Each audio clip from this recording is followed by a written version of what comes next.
foto yang saya ajarkan ke teman-teman di YouTube ini adalah teknik itu yang saya jamin pasti berhasil, karena di anak buah saya sudah berhasil, laku dijual selama bertahun-tahun.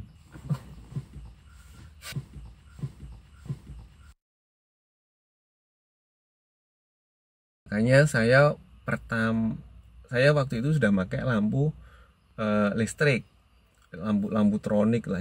Tronik sebenarnya merek sih. Waktu itu saya beli mereknya Metal, harganya 600.000. Coba bayangkan.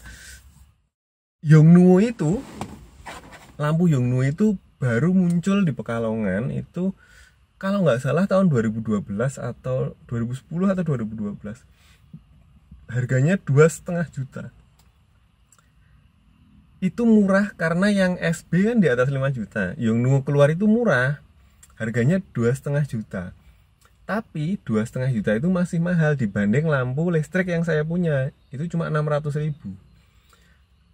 GN-nya sama, recycle time-nya sama, dan Yongnuo butuh beli baterai apa? Baterai cas kan, butuh beli baterai cas yang bagus analog, itu mahal waktu itu. Baterai casnya saja sudah mahal kan.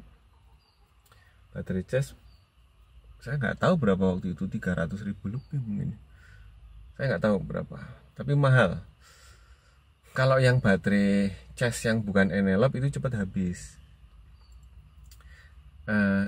Nah, itu yang membedakan saya udah pakai payung di tempat, di lokasi manten saja udah kelihatan gagah, hasilnya jauh lebih memuaskan. Ngedit saya nggak begitu bisa ngedit, sampai sekarang pun saya nggak begitu bisa ngedit. Editan saya ya cuma brightness, kontras, ngalusi wajah, cuma itu tok. Selain itu saya nggak bisa ngatur warna, saya nggak pernah ngatur warna karena di kamera sudah bagus, di kamera sudah harus bagus. Nah, itu yang membuat hasil foto saya berbeda dari teman-teman fotografer yang lain. Waktu itu saya masih muda, saya masih 23 tahun.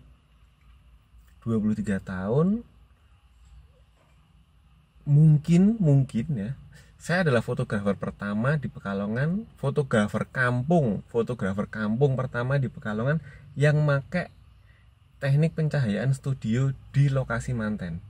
Mungkin saya adalah fotografer pertama yang selalu bawa lampu studio di lokasi manten. Yang lain yang bawa itu ya fotografer yang motret di gedung-gedung, bukan roll-rollan, bukan di kampung-kampung. Di kampung-kampung mungkin saya adalah orang pertama. Kalau misalnya ada pun fotografer yang bawa, itu paling satu dan cuma ditaruh di dalam. Tapi saya enggak, saya bawa keluar, saya taruh di depan dekorasi luar. Dan orang melihat itu.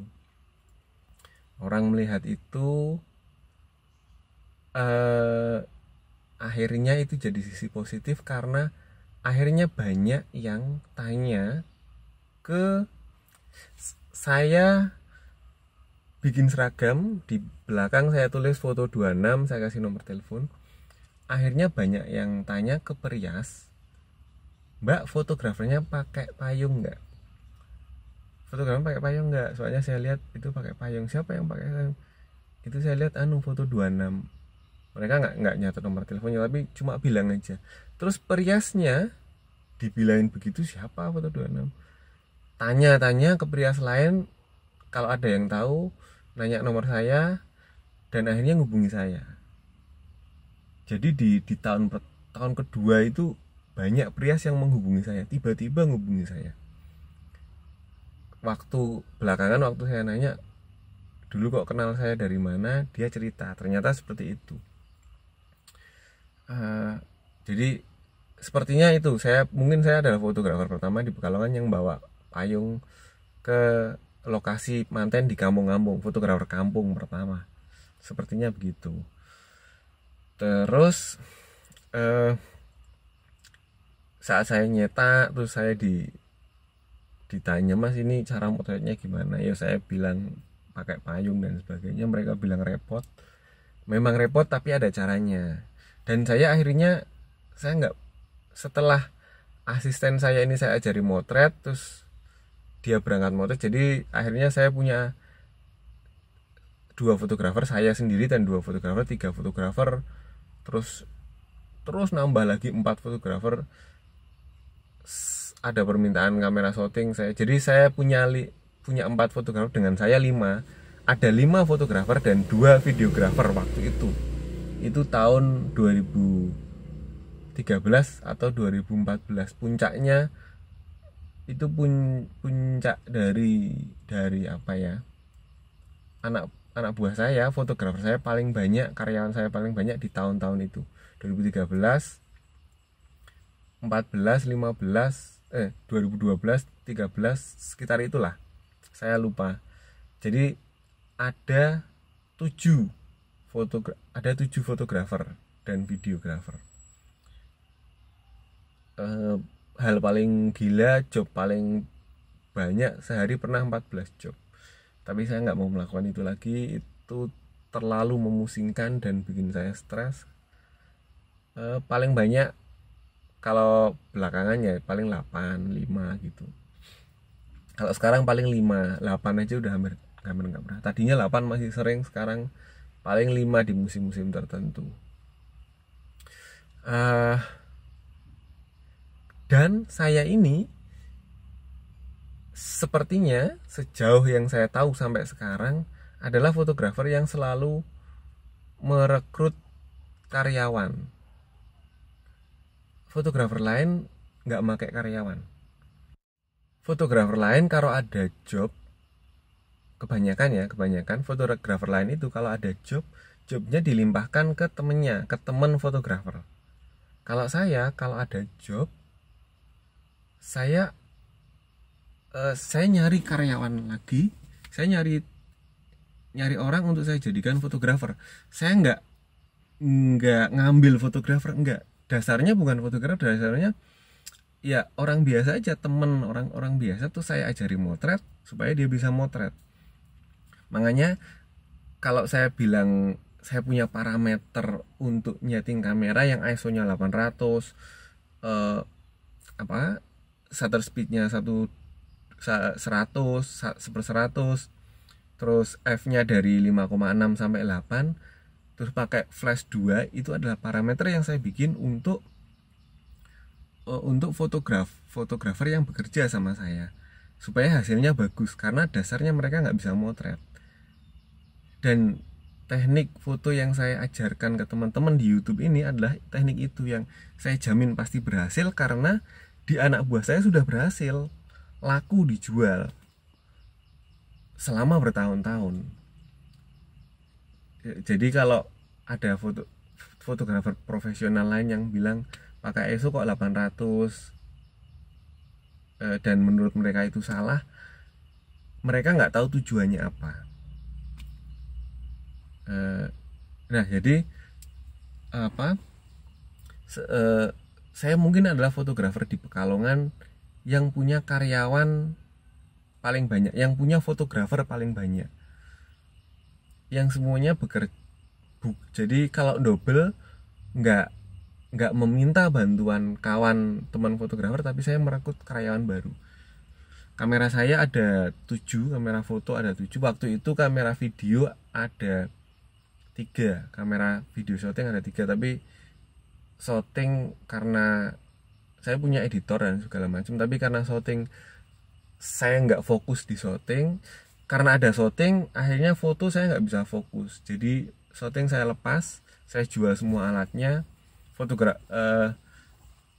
Karyawan saya yang tadinya saya ajari nyotting ini akhirnya saya ajari motret, jadi motret semua, dan saya bisa fokus ke foto, benar-benar fokus ke foto. Itu aja selalu kewalahan nangani job terus menerus datang. Rahasianya itu, semua fotografer saya selalu pakai 2 flash pakai stand, selalu dengan dua flash pakai stand, selalu dengan pencahayaan studio, dan berangkatnya sendiri. Kenapa berangkatnya sendiri? Untuk menghemat biaya produksi. Jadi yang tadinya berangkat 2 orang, saya tadinya berangkat 2 orang pakai asisten. Fotografer saya Juga saya suruh nyari asisten biasanya adiknya atau apa untuk bantu gulung kabel. Pakainya kabel teman-teman, pakai kabel, kabelnya selalu digulung, selalu nyari listrik, kabelnya panjang, paling nggak harus 20 meter karena kadang lokasi dekorasinya jauh dari rumah dan harus gulung kabel dan berangkat sendiri. Nah, tadinya berangkatnya itu selalu berdua, saya selalu nyari asisten untuk gulung kabel, fotografer saya yang berangkat juga selalu nyari asisten untuk gulung kabel, entah itu adiknya sendiri, entah itu temennya, dan dibayar. Nah,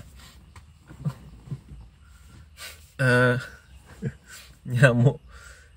Dan untuk, nah ini bedanya, saya berpikir untuk membuat penghasilan mereka lebih besar, saya harus melakukan sesuatu agar fotografer saya ini lebih makmur gitu, agar penghasilan mereka lebih besar. Bagaimana caranya? Caranya adalah dengan memangkas asisten. Berangkat sendiri tanpa asisten, bayaran yang dikasih untuk asisten nanti dikasih ke fotografernya. Jadi fotografer saya mungkin, saya nggak tahu, mungkin sampai sekarang adalah fotografer yang bayarannya paling tinggi di antara kan ada teman fotografer punya karyawan juga. Nah, mungkin saya yang bayari karyawan paling tinggi. Kenapa? Waktu itu karena berangkatnya sendiri dan repot kan bawa stand. Nah, cara agar mereka motret, bawa stand, bawa payung dua, nyeting alat sendiri repot. Cara agar mereka nggak protes adalah saya nyontoni, saya kasih contoh. Saya berangkat sendiri dulu. Saya yang tadinya punya asisten saya ajari motret, dia bisa motret.